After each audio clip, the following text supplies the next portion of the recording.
Welcome to all of you. आज हम बात करेंगे क्लास 10th के टॉपिक आपके ह्यूमन नर्वस सिस्टम के बारे में। ठीक है, आपने पढ़ा भी है कई सिस्टम के बारे में, डाइजेस्टिव सिस्टम हो गया, रेस्पिरेटरी सिस्टम होगा, वैसे ही आपका नर्वस सिस्टम है जी। ठीक है, तो ये क्या होगा जी, सबसे पहले लिखोगे द फंक्शन ऑफ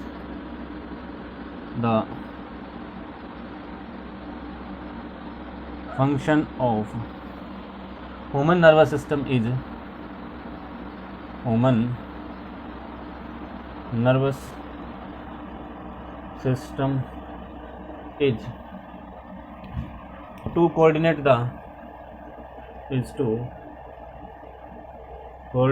the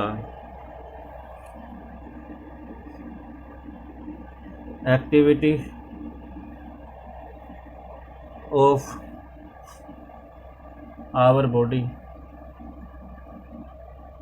ठीक है जी। ह्यूमन नर्वस सिस्टम का क्या काम होगा? फंक्शन का मतलब होता है काम। ह्यूमन नर्वस सिस्टम का काम, जैसे डाइजेस्टिव सिस्टम का होता है डाइजेशन करना, रेस्पिरेटरी का होगा रेस्पिरेशन सांस लेना, तो उसी तरह ह्यूमन नर्वस सिस्टम का क्या काम होगा जी? कोऑर्डिनेट करवाना। किसके बारे में? एक्टिविटीज़ लिख लीजिएगा। जितनी भी एक्टिविटीज़ होती है हमारी बॉडी, उनके बीच में कोऑर्डिनेट करवाना, ताकि कोऑर्डिनेट का मतलब समझते हुए एक साथ मिलकर काम करती है बॉडी। जैसे कोई चीज़ उठानी है तो दिमाग आपके हाथ को सिग्नल देगा कि ये चीज़ उठाओ यहाँ से, ठीक है, तो दिमाग भी काम कर रहा है, हैंड भी आपका काम कर रहा है, वो उसको लेके जानी है तो आपके हाथ पर मान लो उसको पकड़ रखिए, आप चल भी रहे हो, तो सारी चीज़ क्या होती है? कोऑर्डिनेट होती है आपस में। तो ये सारा काम कौन करवाता है जी? ह्यूमन नर्वस सिस्टम करवाता है। ठीक है, और क्या काम करता है? This help all the other system of our body to work together. और क्या करता है जी? ये हेल्प करता है हमारे अदर सिस्टम ऑफ और all other system of our body to work together, मतलब एक साथ काम करवाने के लिए। जितने भी सिस्टम आपके, चाहे वो डाइजेस्टिव होते हो, रेस्पिरेटरी, कुछ भी सिस्टम हो, सारे सिस्टम आपके एक साथ काम करे, इस चीज़ में भी आपकी हेल्प करता है कौन? Human nervous system. समझ आ गया आपको काम? ठीक है, और क्या जाके देखोगे आप? The human nervous system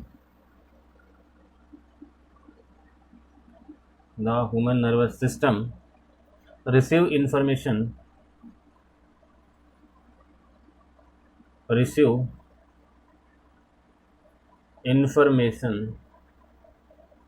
from the surrounding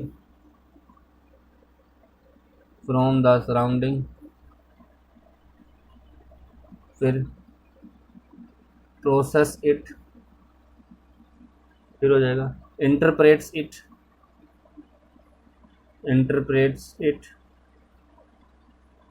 and then respond. इसका मतलब समझिएगा, जो ह्यूमन नर्वस सिस्टम है वो इन्फॉर्मेशन को रिसीव करेगा। जैसे भी इन्फॉर्मेशन, जैसे आपको गर्म चीज़ के हाथ लग गया तो उससे आपकी पहले तो इन्फॉर्मेशन आएगी आपके नर्वस सिस्टम के पास, आपके ब्रेन वगैरह के पास। ठीक है जी, तो ह्यूमन नर्वस सिस्टम रिसीव करेगा इन्फॉर्मेशन फ्रॉम द सराउंडिंग। जैसे भी सराउंडिंग होगी, ठंड लग रही है, गर्मी लग रही है, जैसा भी आसपास लाइट ज़्यादा होगी, कुछ भी होगी, तो उससे क्या होगी? इन्फॉर्मेशन लेगा, फिर उससे प्रोसेस करेगा, उस इन्फॉर्मेशन पे काम करेगा, फिर उसको इंटरप्रेट करेगा। इंटरप्रेट का मतलब होता है उसको वापस अपने हिसाब से सिग्नल बना के वापस भेज देगा कि हाथ अगर गर्म चीज़ के लग रहा है तो वो ये कहेगा हाथ पीछे कर ले। ठीक है जी, फिर उस हिसाब से क्या होगी? आपकी बॉडी रिस्पॉन्ड करेगी। समझ आ गया आपको? तो ये होता है ह्यूमन नर्वस सिस्टम की सिंपल सी definition. The function of human nervous system is to coordinate the activities of our body. This help all other system of our body to work together. The human nervous system receive information from the surrounding, process it, interprets it and then respond. I hope आपको इतना समझ आ गया होगा जी। ठीक है, इसके बाद आगे देखिएगा जी। अब है आपकी, जैसे आपने पढ़ा था डाइजेस्टिव सिस्टम की फंक्शनल यूनिट क्या थी आपकी? नेफ्रॉन थी। क्या थी? नेफ्रॉन। याद हो गया? सॉरी, डाइजेस्टिव नहीं, उसकी एक्सक्रीटरी सिस्टम की क्या थी आपकी फंक्शनल यूनिट? नेफ्रॉन थी। इसी तरह नर्वस सिस्टम की भी फंक्शनल यूनिट होती है जी, न्यूरॉन्स। क्या होती है? न्यूरॉन्स। आगे हेडिंग डालो जी इसी में, न्यूरॉन्स। ठीक है, ह्यूमन नर्वस सिस्टम के अंदर पढ़ना, इसमें लिखोगे ये न्यूरॉन्स है, वो नेफ्रॉन्स था। ध्यान रखना जी, वो नेफ्रॉन्स था, ये neurons. Nervous system is made up of nervous system is made up of special cells called neurons,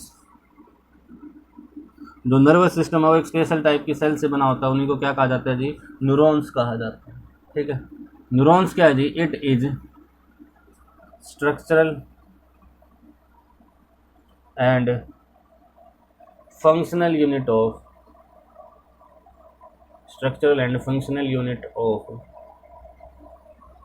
nervous system. ये हमारे नर्वस सिस्टम की क्या है जी, स्ट्रक्चरल यूनिट भी और फंक्शनल यूनिट भी है। कौन है, न्यूरॉन्स है, याद रखना। और structural and functional unit of excretory system कौन होती है, नेफ्रॉन्स होती है, और इसकी क्या होती है, न्यूरॉन्स होती है। दोनों में डिफरेंस आपको याद रहना चाहिए। ठीक है जी। इसके अलावा एक बात और भी नोट कर सकते हो आप,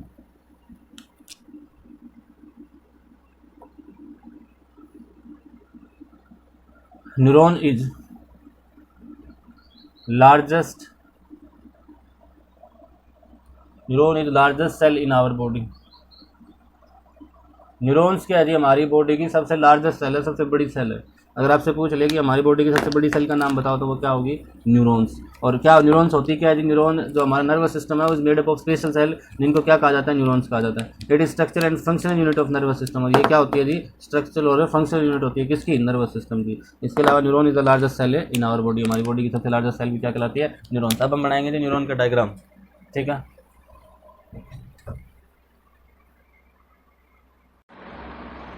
ये डायग्राम है जी आपका, वीडियो को पॉज करके आप बना सकते हो।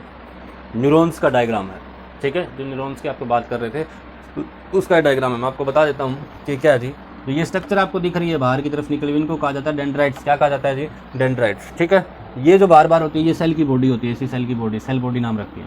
अंदर जो ब्लैक से कलर का दिख रहा है ये कहलाता है न्यूक्लियस। क्या कहलाता है जी, न्यूक्लियस। यानी कि न्यूरॉन्स के अंदर आपका न्यूक्लियस प्रेजेंट होता है। ठीक है, इसके बाद यहाँ से यहाँ तक की जो है वो कहलाता है पार्ट एक्सोन। क्या कहलाता है जी, एक्सोन। ठीक है, साइटोप्लाज्म क्या हो जाएगा, इसके अंदर एक लिक्विड सा भरा होता है सेल के अंदर आपका, उसी को क्या कहते हैं, साइटोप्लाज्म कहते हैं। ठीक है जी, यहाँ पे एंड हो जाएगा आपके न्यूरॉन्स का, तो ये क्या कहलाएगा आपका, नर्व एंडिंग। यहाँ पे क्या जी, नर्व की एंडिंग है। इस एक्सोन के ऊपर कुछ एक कवरिंग होती है जी, कवरिंग। जैसे आपने तार के ऊपर देखा होगा, आप तार लेके आते हैं, उसके ऊपर रबड़ की कवरिंग होता है कि करंट ना लगे आपको, वैसे इसके ऊपर भी कवरिंग होती है, उसको क्या कहते हैं, माइलिन शीथ कहते हैं, माइलिन शीथ कहते हैं। आई होप आपको समझ आ गया होगा जी। साइटोप्लाज्म क्या है, डेंड्राइट्स क्या है, न्यूक्लियस क्या है, सेल बॉडी क्या है, एक्सोन क्या है, नर्व एंडिंग क्या है, और माइलिन शीथ क्या है। ठीक है, आप वीडियो का इसका डायग्राम बना सकते हो जी। ठीक है, तो आगे लिखोगे आप, अब लिखो आप कंपोनेंट ऑफ न्यूरॉन्स, इसी में लिखो जी, कंपोनेंट्स ऑफ न्यूरॉन्स। न्यूरॉन्स के कौन कौन से कंपोनेंट्स हैं, अभी आपने डायग्राम से देखा भी है। सबसे पहला है जी, सबसे पहला कौन सा है, सेल बॉडी, या इसी को हम कह देते हैं, इसका दूसरा नाम भी है जी साइटोन। सेल बॉडी या फिर साइटोन, ये रहा जी सेल बॉडी और साइटोन। सेल बॉडी और साइटोन क्या करता है जी, लिखोगे आप इसके अंदर, एक्वायर्ड या एक्वायर इंफॉर्मेशन, इंफॉर्मेशन को एक्वायर करता है। एक्वायर का मतलब होता है किसी चीज़ से कोई चीज़ लेना। ठीक है जी, एक्वायर इंफॉर्मेशन। ठीक है जी, and travel in form of electric impulse. Electric impulse का मतलब होता है जैसे बिजली में करंट नहीं जाता, वैसे ही हमारी बॉडी के अंदर सिग्नल जाते हैं बिजली करंट की तरह, इलेक्ट्रिक इम्पल्स की तरह। तो ये सेल बॉडी का क्या काम होगा, एक्वायर करेगा इन्फॉर्मेशन को, ट्रैवल करवा देगा किसकी फॉर्म में, इलेक्ट्रिक सिग्नल की फॉर्म में, इलेक्ट्रिक इम्पल्स की फॉर्म में बॉडी के सिग्नल को क्या करवा देगा, ये आपका ट्रैवल करवाएगा। तो जितनी भी इन्फॉर्मेशन का आपके इन्फॉर्मेशन एक्वायर करने का काम किसका है, सेल बॉडी का। और क्या करेगा, ये ट्रैवल करवाएगा इन फॉर्म ऑफ इलेक्ट्रिक इम्पल्स की फॉर्म में। समझ आ गया आपको ये बात। दूसरा है आपका डेंड्राइट्स। दूसरा क्या जी, डेंड्राइट्स के बारे में और देखो। डेंड्राइट्स, डेंड्राइट्स क्या करता है, डेंड्राइट्स होता है जी जो अभी आगे कोई और चीज़ होगी उनसे एक्वायर इन्फॉर्मेशन लेके ये आता है, फिर ये वापस ट्रांसफर कर देता है किसको, सेल बॉडी को। ये इन्फॉर्मेशन गेन करेगा, ये किसको ट्रांसफर कर देगा, सेल बॉडी को। तो ये सिर्फ और सिर्फ एक्वायर करता है इन्फॉर्मेशन को। क्या करता है, एक्वायर इन्फॉर्मेशन। तो आप लिख सकते हो यहाँ पे एक्वायर इन्फॉर्मेशन। समझ आ गया। अब दूसरी बात हो रही है कि shortest fibre of neurons, neurons का सबसे छोटा हिस्सा पूछ लिया जाए आपसे तो क्या होता है जी, वो डेंड्राइट्स होता है। शॉर्टेस्ट फाइबर ऑफ न्यूरॉन्स क्या कहलाता है आपका, डेंड्राइट्स। आई होप आपको समझ आ गई होगी। ठीक है, ये दो बॉडी पार्ट कर लिए, हम आगे के दो और आगे और पढ़ते हैं जी। आप वीडियो को पॉज करके नोट कर सकते हैं जी। ठीक है, अब हम पढ़ेंगे जी तीसरा। हमने सेल बॉडी के बारे में पढ़ा, हमने डेंड्राइट्स के बारे में पढ़ा, ठीक है। अब हम पढ़ेंगे जी तीसरा एक्सोन के बारे में। तीसरा किसके बारे में पढ़ोगे आप? एक्सोन। एक्सोन, एक्सोन क्या हो जाएगा जी? ये लॉन्गेस्ट फाइबर ऑफ न्यूरॉन्स हो जाएगा, लॉन्गेस्ट फाइबर ऑफ न्यूरॉन, सबसे लंबा फाइबर हो जाएगा जी न्यूरॉन, ठीक है। इसके बाद क्या होगा और क्या करेगा जी? जो भी सेल बॉडी को सिग्नल आया, सेल बॉडी ने सिग्नल बनाया, उस सिग्नल को ट्रांसफर हो जाएगा। ये पूरा पार्ट एक्सोन है, यहाँ से लेके यहाँ तक। तो ये क्या करेगा? ये जो भी सेल बॉडी का सिग्नल है उसको ट्रांसमिट करने का काम करेगा, यानी आगे ट्रांसफर करने का काम है करेगा, ठीक है जी। समझ आ गया आपको? तो ये क्या करता है? इट ट्रांसमिट, ट्रांसमिट का मतलब होता है ट्रांसफर करना। It transmit electric impulse, electric impulse from cell body to,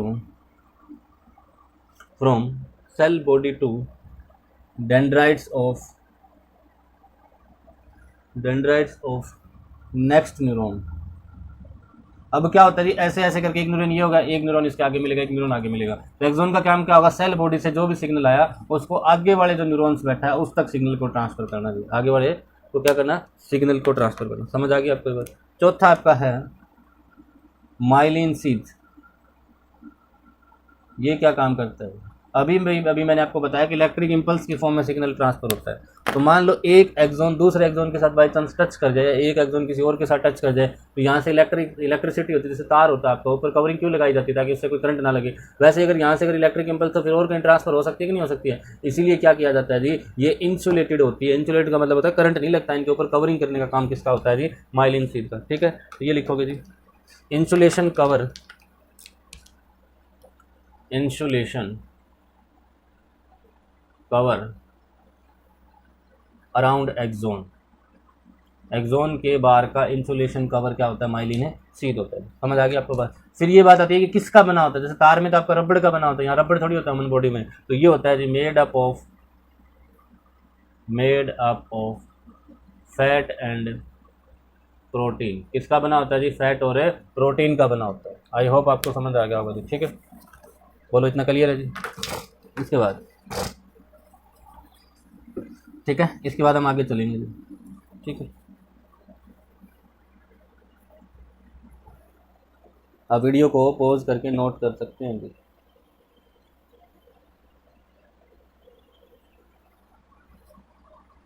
आगे देखो जी, आगे हम डेफिनेशन पढ़ेंगे। स्नाइप्स, स्नाइप्स क्या होता है? स्नेप्स क्या होता है जी?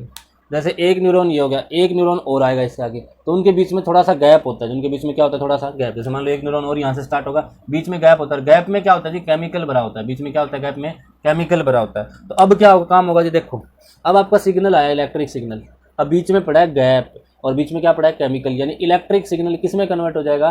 केमिकल सिग्नल में कन्वर्ट हो जाएगा, ठीक है। फिर वापस अगले न्यूरॉन्स में जाएगा तो वो केमिकल सिग्नल वापस किस में कन्वर्ट हो जाएगा? आपका इलेक्ट्रिक सिग्नल में कन्वर्ट हो। जैसे आपकी बैटरी में होता है, इन्वर्टर वाली बैटरी में इलेक्ट्रिसिटी आती है, पानी वगैरह डाल के रखते हैं, इलेक्ट्रिसिटी किस में कन्वर्ट हो जाती है? केमिकल एनर्जी में स्टोर हो जाएगी आपकी, और फिर वापस हम बैटरी से एनर्जी लेंगे तो केमिकल किस में स्टोर हो जाएगी? इलेक्ट्रिकल में। तो वैसे इसके अंदर होता है, ठीक है। तो ये इसके बारे में क्या लिखोगे? It is a gap between, it is a gap between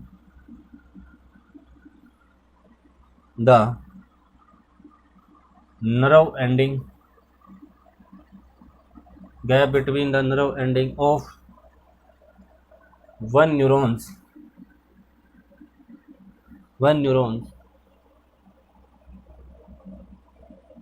ठीक है जी। It is the gap between one ending of one neuron, एक neuron, and dendrites of another neurons. एक न्यूरॉन की एंडिंग के भी, एक न्यूरॉन ये आ गया, अब दूसरा न्यूरॉन यहाँ से स्टार्ट होगा, तो यहाँ सबसे पहले ये पार्ट आएंगे कि नहीं आएंगे? बाहर वाले, तो डेंड्राइट्स आएगा। यानी एक की नर्व एंडिंग और अगले की डेंड्राइट्स के बीच का जो गैप होता है वही क्या कहलाता है जी? आपका स्नाइपेज कहलाता है जी, ठीक है। साइनेप्स होता है, सॉरी, ठीक है जी। यहाँ पे क्या होगा? मैंने आपको बताया भी था, air electric signal SIGNAL signal is converted into chemical signal. यहाँ पे इलेक्ट्रिक सिग्नल किस में कन्वर्ट हो जाएगा आपका? केमिकल सिग्नल में, क्योंकि बीच में गैप होता है जी उस चीज़ के लिए। ठीक है, आई होप आपको इतना समझ आया होगा जी, अच्छा भी लगा होगा यहाँ तक। ठीक है, अब हम बात करते हैं जी टाइप ऑफ न्यूरॉन्स, कि न्यूरॉन्स की कितनी टाइप होती हैं। यहाँ तक कोई दिक्कत नहीं होगी, वीडियो को आप पॉज करके नोट कर सकते थे जी। ठीक है, और आप रिपीट करते नहीं बार बार वीडियो को, आपको अच्छे से क्लियर हो जाएगी जी। ठीक है, अब है जी न्यूरॉन्स आर ऑफ 3 टाइप। ठीक है, आगे लिखोगे टाइप्स ऑफ न्यूरॉन्स। न्यूरॉन्स की कितने टाइप होती है? सबसे पहली टाइप है जी आपकी, यहाँ लिख सकते हो आप 3 टाइप होती है। कितनी टाइप होती हैं? 3 टाइप। पहली कौन सी आपकी? Sensory neurons. सेंसरी न्यूरॉन्स, तो लिखो जी सेंसरी न्यूरॉन्स के अंदर लिखोगे transmit signal from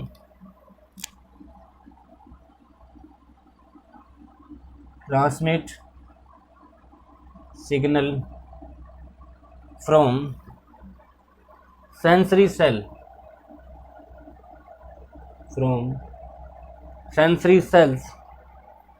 sensory sales को कहा जाता है जी, आप सेंसरी सेल्स की ब्रैकेट में लिख सकते हो रिसेप्टर। सेंसरी सेल को क्या कहा जाता है? Receptor. Towards the central nervous system. अभी आपको पढ़ाया नहीं है जी, central nervous system, peripheral nervous system होता है। ठीक है, तो अभी एक बार ऐसे नोट कर लीजिएगा, आपको क्लियर हो जाएगा कंसेप्ट आगे। बाकी फिर भी मैं बता देता हूँ। सेंट्रल नर्वस सिस्टम में आता है आपका एक तो ब्रेन, और एक आती है जी स्पाइनल कॉर्ड। आगे आपको बताएंगे, सेंट्रल नर्वस सिस्टम अच्छे से क्लियर करेंगे जी। ठीक है, एक बार ये समझ लीजिएगा। देखो, जैसे आप हिसार जाते हो या आपको चंडीगढ़ जाना है, दिल्ली जाना है, तो कुछ एक बस तो होती है जो यहाँ से लेके हिसार तक जाएगी सिर्फ, आगे आपको बस चेंज करनी पड़ेगी, दूसरी बस आगे अगली लेके जाएगी। तो वैसे ही नर्वस सिस्टम होता है जी, हमारे न्यूरॉन्स होते हैं। ठीक है, सेंसरी नर्व का काम क्या होगा जी? ये हमारी सेंसरी सेल से लेके सिग्नल, सेंसरी सेल का मतलब होगा रिसेप्टर से कहाँ पे सिग्नल ट्रांसफर करेगी जी? सिर्फ सेंट्रल नर्वस सिस्टम के अंदर सिग्नल ट्रांसफर करने का काम कौन करता है? आपका सेंसरी न्यूरॉन्स करता है। समझ आ गया आपको बात? दूसरा है जी आपका motor nervous neurons, sorry nervous, motor neurons. अब मोटर न्यूरॉन्स क्या काम करता है जी? ये करेगा जी transmit signal from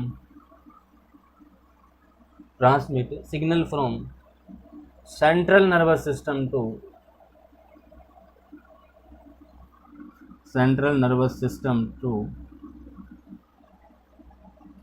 to muscle cell. अब देखो जी, ये सेंसरी ने आपका सेंट्रल नर्वस सिस्टम तक पहुंचा दिया सिग्नल। अब मोटर न्यूरॉन्स का काम करेंगे कि जो भी सेंट्रल नर्वस सिस्टम के पास सिग्नल गया उसको मसल सेल तक ले जाने का काम कौन करेगा? मोटर न्यूरॉन्स करेंगे। आई होप आपको समझ आ गया होगा जी। ठीक है, अगला हम करेंगे जी रिले न्यूरॉन्स। तीसरा हो जाएगा आपका रिले न्यूरॉन्स। रिले न्यूरॉन्स क्या काम करते हैं जी? दीज, अब देखो कुछ एक शहर के अंदर भी बसें चलती हैं। ठीक है, शहर के अंदर जैसे ऑटो रिक्शा वगैरह होते हैं जो शहर के अंदर चलते हैं, तो कुछ एक ऐसे भी होते हैं जो सेंट्रल नर्वस सिस्टम में ही प्रेजेंट होते हैं, जो लिंक करके रखते हैं आपस में सबको। ठीक है, तो these occurs in central nervous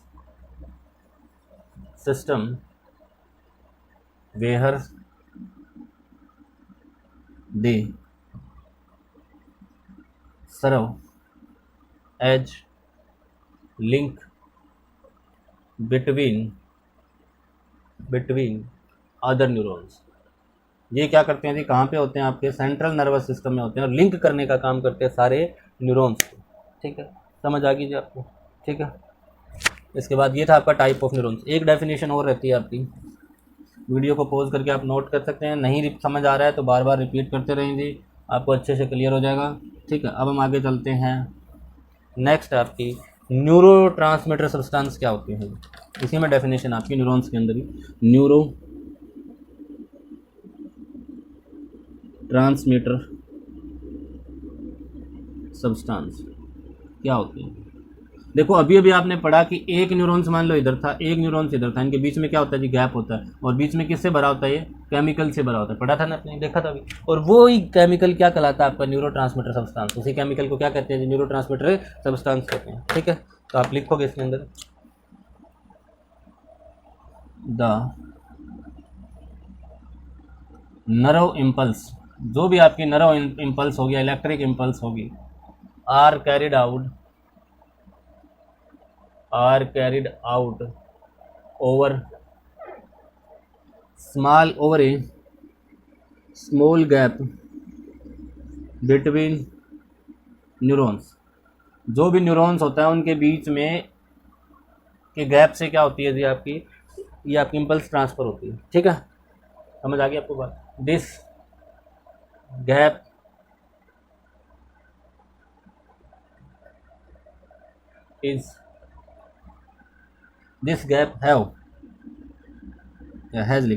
has a chemical substance. इसके पास क्या होता है जी, एक केमिकल सब्सटेंस होता है। ठीक है,